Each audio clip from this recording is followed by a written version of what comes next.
The promotional literature for this new film boasts that Eddie Adams photographed 13 wars, 6 American presidents, and every major film star in the last 50 years.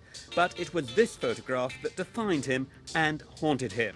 The 1968 picture of General Wan, the Saigon police chief, shooting a Viet Cong suspect. Susan Morgan Cooper, who put together this new film, knows just how potent that photograph has been. That photograph was circulated all over the world, and it brought the stark brutality of war into living rooms across America.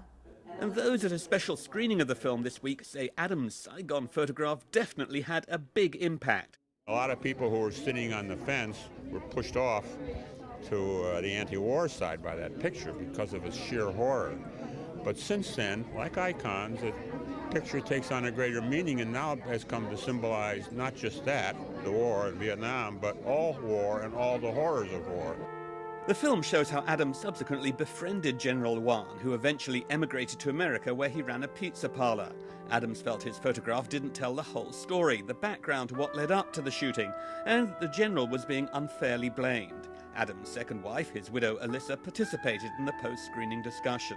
He definitely was haunted by that picture. He was very upset about General Wan and how it affected him. And I know that somewhere I read that his wife said to the general that he should have taken the film from the photographer.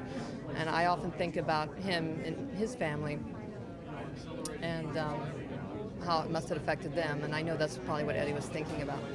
There are plenty of glowing tributes to Adams in this film. One reviewer wrote of the picture's repetitive fawning, an assessment that seemed to surprise the director. He's been called an absolute pain in the neck by almost everyone I interviewed.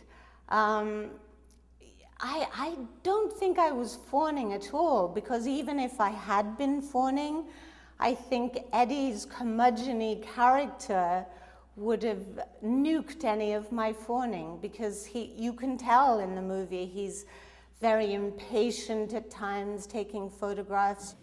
Now, why is it? Well, you go ahead. Do you?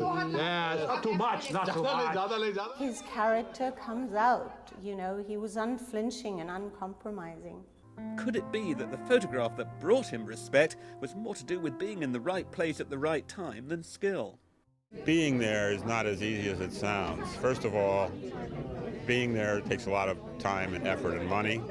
And secondly, being there means you have to have a sense of news and a sense of what's going to happen so that you're at that place at that time. And then there's the basic instinct of the photographer, which is honed by his experience and by his talent.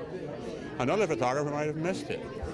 What shines through in this film is Adams' brilliant photography and his misgivings over his most famous photograph. He wrote in Time magazine that the general killed the Viet Cong, I killed the general with my camera.